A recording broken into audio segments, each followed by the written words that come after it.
Welcome to Focus on the Candidates. I'm Cynthia Pooler. My guest today is my friend Jason Mutford, and I'm starting something brand new on Focus on the Candidate. Nobody is one dimensional. Candidates have many different interests, many different outlooks, and I want to highlight them to give a human touch to my interviews. So Jason is a mathematician. He teaches math, and he's going to talk about redistricting from a mathematical point of view. And Jason ran for president as a write-in back in 2016. So, Jason, let's talk a little bit about your candidacy first. Okay. Why'd you decide to do a write-in for president?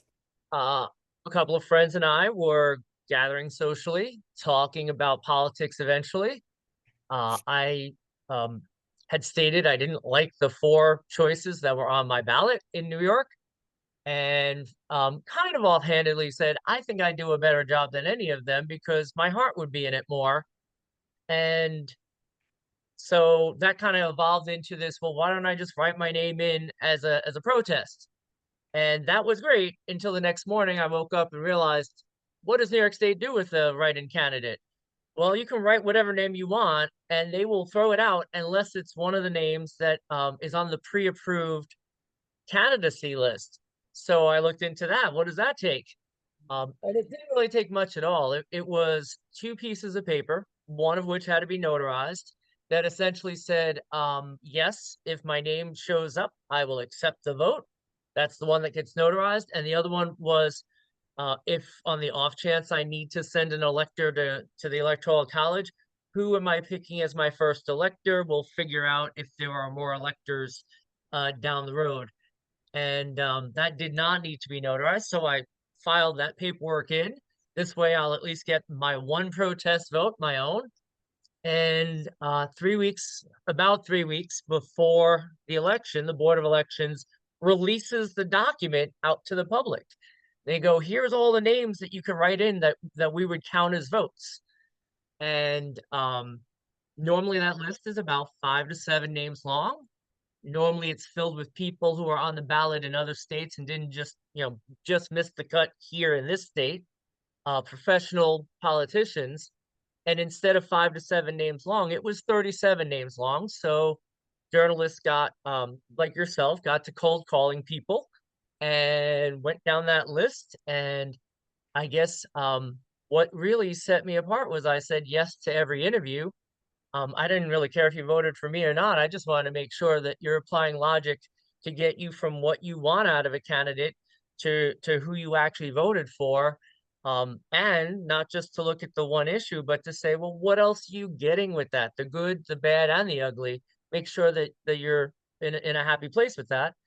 And I accidentally inspired, I think, 83 other people to vote for me during that election, making me either the first or second best non-professional in that race in for the presidency. Now, did you get any votes outside New York? I think somebody told me that they did. There are, I believe, 9 states where you don't need to be on any kind of list like I just described. Where you could just write the name in, and as long as you exist, they will count that vote for you. So I want to say I had a friend. I know I had one who didn't realize I was running in Oregon who would have done that. And I think I might have gotten one in Pennsylvania. Oh, okay. So, by profession, you're a math teacher, correct? That is my day job, yes. Okay. So, you've always had a passion for math? Since before I could speak, I resonated with counting, uh, anything numbers, and that just continued to evolve from there.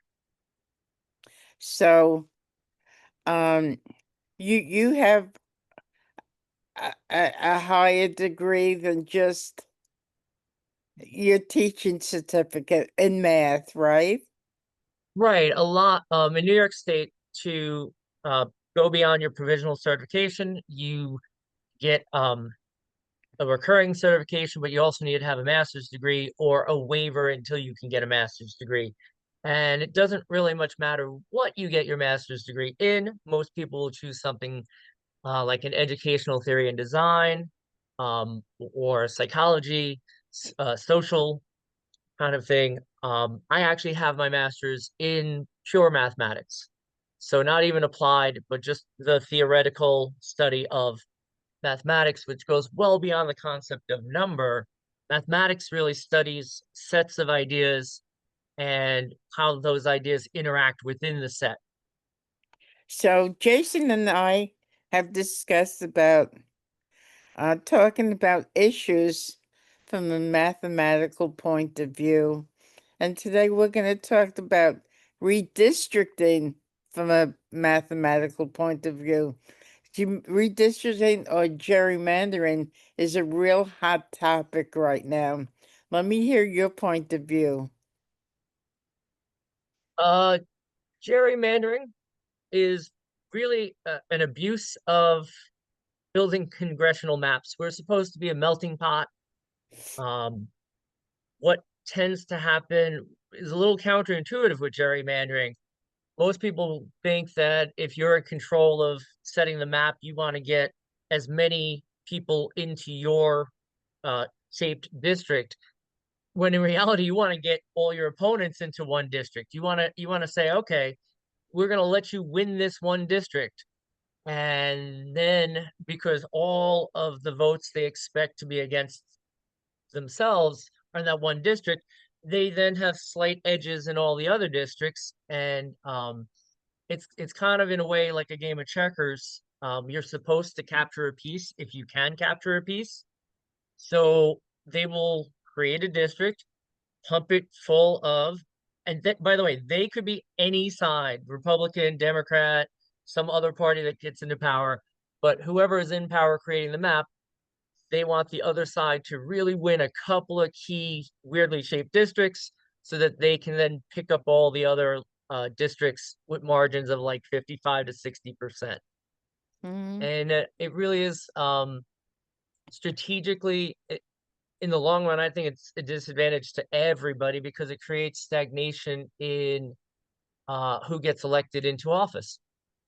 Now, We, do you we, think that the people who are with redrawing the maps think mathematically like you are? they are definitely applying some mathematical principles, but they're not much deeper than what I had just described. It really is about shoving your opponents into as few districts as possible so that, let's say, a population was 50-50, and you can shove as many people into maybe 25% of the districts that'll vote against you. Well, now you're going to win 75% of that of the districts. And if I recall correctly, I think you had told me this a number of years ago. Journalistically, we call it a landslide at about the 75% um, Mhm. victory level. And so Mhm. what would have looked maybe close, very close to 50-50 suddenly looks like a landslide because we've drawn the lines to kind of cherry pick, what the population is saying about for what they want their politics to be, what they want Mhm. their representatives to be. So, it's in so many states the possibility of gerrymandering. Do you find that healthy or unhealthy? Gerrymandering is very unhealthy. Um, I firmly believe if you are a great politician, again, I'm not picking parties on this, but if you're a great politician, you're going to inspire more people than your opponent. And you should be running on the issues and running on actually representing and serving and not just trying to pick a side and vote as blocks. So I'm going to take us all the way back to something James Madison wrote under the name Publius. Federalist Paper number 10 to the citizens of New York, actually, as we were trying to form a union in the 1700s. He wrote in Federalist Paper number 10 about why we should have an electoral college. And I think what he says about that also applies to the answer to this question. We want to have um, the minority voice to be heard. It doesn't have to be in charge, but it definitely needs to not be ignored. It needs to be something we can't just toss away and have a majority say, well, thank you, we won this election, so we got ours, and the other citizens' interests don't count. Um, I think good governance involves finding compromise, not winner takes all. And I'll give another analogy. I remember back in my college days, people would get together on a Friday night, they'd play poker. People would bring money. Some people would go up a few dollars. Some people would go down a few dollars. At the end of the night, yeah, the better players probably walked away with a little bit more money on average. And then Texas Hold'em came in as a variant of poker. And with Texas Hold'em, at the end of the game, people have pushed all in against their opponents. And so now one person walks away with all the money. And I think that kind of killed the atmosphere of socially playing poker with friends, right? Where, at the end of the night, everyone kind of left influenced by the people they hung out with, but and not substantially at a loss, not substantially at a gain. When it comes to Texas Hold'em, one friend got all the money, everyone else lost the money they brought to the table. That puts a strain on the friendships. I think that applies to our politics too. If it's winner takes all, and again, that's what James Madison was talking about too. If it's winner takes all and the minority's voice doesn't get to get heard, if they get zeroed out, um, it's unhealthy. And Mhm. so we want to encourage both on the electoral college level and certainly on the gerrymandering level that good candidates should take a priority. They should have to work for the vote. Go get the people you can't win over by finding a better compromise. Not, hey, this is who I am and I'm not changing, and we're gonna try to rig the system to get me into office. See, you hit the nail on the head. Rig the system. It's I believe not about candidates, it's winning the majority. You Yeah, and I kind of to jump back for a second to our electoral college, when you read about how it was intended in Federalist Paper 10, nowhere in there was that when you win a state, you get all of that state's electors. Now, 48 states out of the 50 do that. And that's how you wind up with things like Bush versus Gore in 2000, where 800 to 1,200 hanging chads swung the electoral totals by 44. This candidate went up 22. This candidate went down 22. That's 8% of a national election for only 1,000 people. Again, because we've done something winner takes all. I'd rather see I'd rather see us award electors much more closely to the percentage of vote. I'd rather see geographical areas where if it's 55% for one candidate, we should see in the election results about 55% for that candidate. But then, hey, there's still 45% out there, and that candidate, that electee, has to maybe now work to win them over for reelection because 55% is not a strong victory margin. right. So when you watch the news and you listen to an issue, does your mind automatically is your mind automatically geared towards what's the mathematical solution to this? I'm going to say yes, but that's in a roundabout way. Um, as I said earlier, mathematics is not just numbers. Obviously, people have taken geometry, so it's also about shapes, but it's really about sets of ideas. And so, what I'm mostly trained to do is to take a set of ideas, so facts, and then how those facts interact, which mathematicians call theorems. And my brain immediately races to how can I break this system? Like, what's wrong with the system? Um, and there's almost always something wrong with a system. Any sufficiently powerful system is going to have to make a choice between, do I want all the facts to work well together, in which case there are going to be some things I can't prove, or do I want it to have everything I want to be able to prove, but then facts internally contradict each other? It's called Gödel's incompleteness theorem, proved in 1931. But my brain always races to, how can I break the system? Not that I want to break the system, but I want to know what are the strengths and weaknesses of a system. So, like a government and electing people for a government, there's a set of rules. How can we manipulate that? Um, Anybody who's ever played a board game, you've probably gone through that thought process yourself to say, hey, what's the best strategy? Where do I want to put my pieces? Mhm. What resources do I want to use and in what order?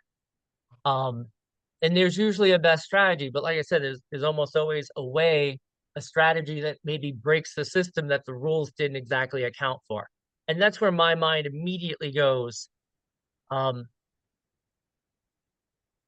and sometimes it leads me to some interesting conclusions about, oh, hey, we might want to get this fixed before some candidate exploits it.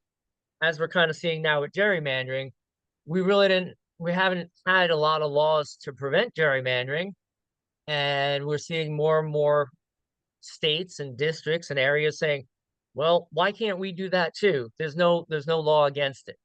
Mhm. So when the issue of gerrymandering first came up, like in Texas and California, did your mind automatically look at it from a mathematical point of view? Oh, absolutely. And Texas and California are not necessarily new at this. For example, I think it was Illinois District 4 or something, comes out of Chicago from and heads west, then goes down, then goes up, then goes west again, and then there's a little sliver that seems to be all the way at the almost all the way at the far side of the county, and then slivers its way much of the way back. And this thing looks like the letter U, but highly jagged. Um, that's not really representative of a people with a group identity, right? When you think about your neighborhood, you think, hey, places I could possibly walk to, people that live near me. I wouldn't say, hey, the person 3 miles from my house doesn't live in my neighborhood, but the person 25 miles away does. And then actually, if I come back to my house and walk past the 3 mile away guy that's not in my district and keep walking in that direction, and suddenly 12 miles away, we're back in my district. It makes no sense.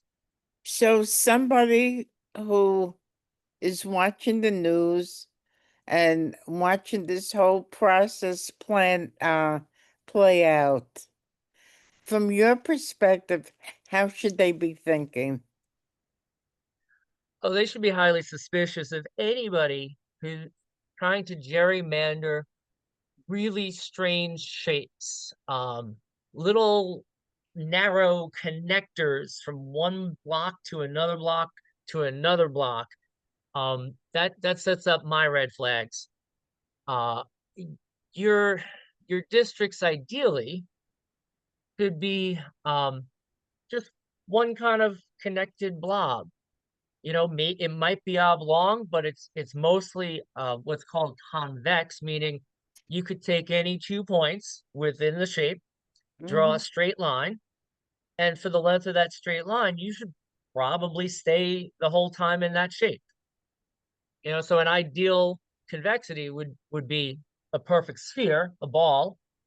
Um, I wouldn't expect every district to have a perfect circular shape, but they definitely shouldn't look like the letter L, definitely should not look like the letter U or C, and especially not stretched out. Um, and then if you have a couple of these patches, again, connected by little narrow things, that's the warning sign that they are creating a district, either to dump their opponent in to win that one district, or for some reason they think that gives them a slight edge on their own. Okay, so what can people do to make sure that they're being represented the way, that it should be? I think part of the problem is it's such a complex concept. It would be really hard to send the messaging. Like everyone should be calling their Congress people saying, we don't like the gerrymandering, even if it's helping our side. Um, we don't want gerrymandering. But saying we don't want gerrymandering is just one side of the coin. We got to say, well, how do we want it to look when we don't gerrymander? And so there needs to be a consistent message on that side of the coin. And I don't think anybody in the history of the country has had a large enough platform to suggest something, you know, like that. Mm-hmm. I mean, Hmm. it's great to say, hey, Congress people, calling you up, sending you postcards, no gerrymandering, but until there is something that says, here's how to not draw the lines, here it is encoded in law, gerrymandering is going to keep happening. So you've been listening to Jason Mutford, and Jason has been talking about gerrymandering from a mathematical point of view. Um, so what other issues have you listened to that sparked your mathematical instincts? If I can get to that question in a moment, I'm going to maybe use this platform. I just said nobody has a platform for what should take the space. I'm going to give my elevator pitch for how not to gerrymander. If every district had I mentioned the convexity about here it is, take 2 points. Mm-hmm. Mathematicians have a way to measure that convexity to say, and if it's not convex, it's concave. So there Mm-hmm. might be a place where you leave the shape and re-enter it. Mathematicians have a way to measure the concavity. And really, we just need a law to say all the districts in your purview need to have this minimum level of concavity or mathematical proof why that's impossible for you to build. And then our districts will be far less gerrymandered. There is no perfect system, but it definitely would be more people who are geographically close together would be in those convexities, and it would be a much tighter election, a much healthier election because candidates would have to really earn your vote based on your opinions, not based on these gerrymandered districts. Wow.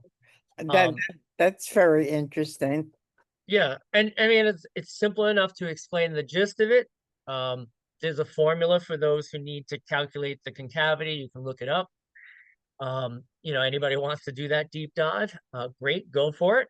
Um, but yeah, that's as a mathematician, again, I said I go looking for what breaks the system, but then I look for that because I also kind of want to fix the system and come up with proposals for that. Now, you had asked, are there other things that have piqued my interest? Mm-hmm. And I would definitely say we talked earlier about electoral college. I know that's fallen out of favor.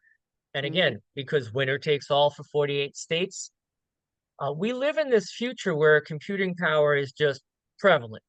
And so um, I think we need to have perhaps a constitutional amendment to say, no, you don't, as a state, you don't get to just winner take all.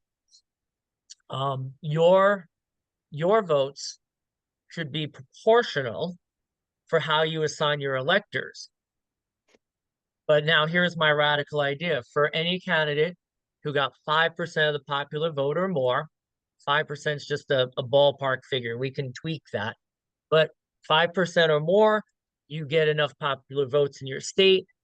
We add up all what percentage of the voters that voted for those viable candidates, and then we send out the electors based on that proportion. Here's my one radical thing. Nothing says we have to actually vote whole numbers of electors. So you might think if a state has 9 electors, you might have to send 3 voting this way and 6 voting that way. And I say no. we can actually say you're going to send 5.5 voting this way and 3.5 voting that way, which adds up to 9, if that's what the vote was. And you say, well, yeah, but how does that work? Well, each of your electors, your first 5 electors can cast the whole vote, and you send a 6th elector to cast that 0.5 vote. Or they each just vote exactly 1/6 of the 5.5 electors. Um, so we could do it that way. What's interesting is if you allow decimal electors, it's no longer the goal to get to 270, which is one more than half. You really just need any total number of electors to be over 269. It could be 269.01, doesn't matter. It's still anything more than half would be would get you elected. And I think that it's funny because I actually ran some numbers. I looked at the 2000 election, Bush versus Gore and all of that. Um, it's interesting. I said that 5% was something we could tweak. And if you set it as high as like 12%, you need 12% of a state's votes to get partial electors, or down at 5%, it actually flip-flops the election.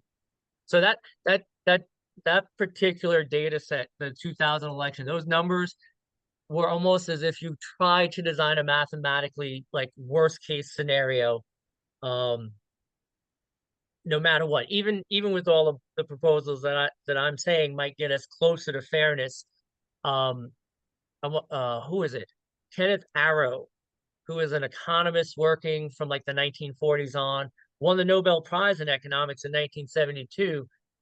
Basically proved no matter how many criteria uh, you want for fairness in elections, as soon as you have 3 or more candidates, you'll never be able to satisfy all the fairness criteria. There's always going to be some bad case somewhere.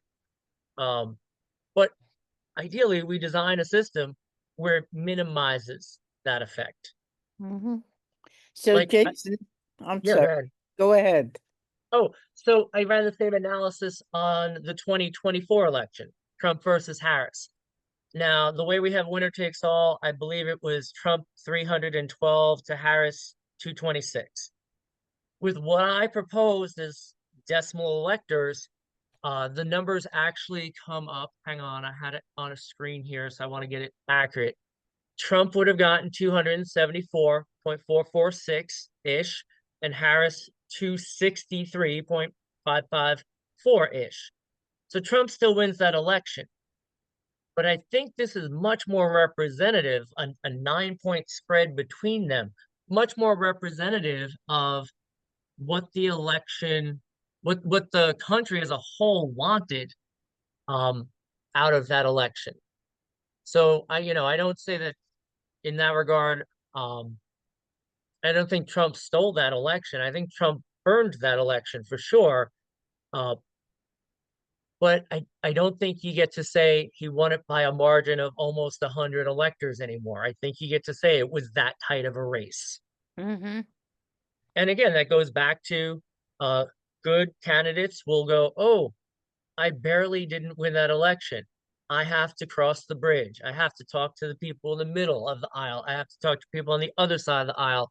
I have to find something that when I run for reelection, or if I want to just leave a great legacy, um, I will be seen as a good politician for Mm-hmm. doing that.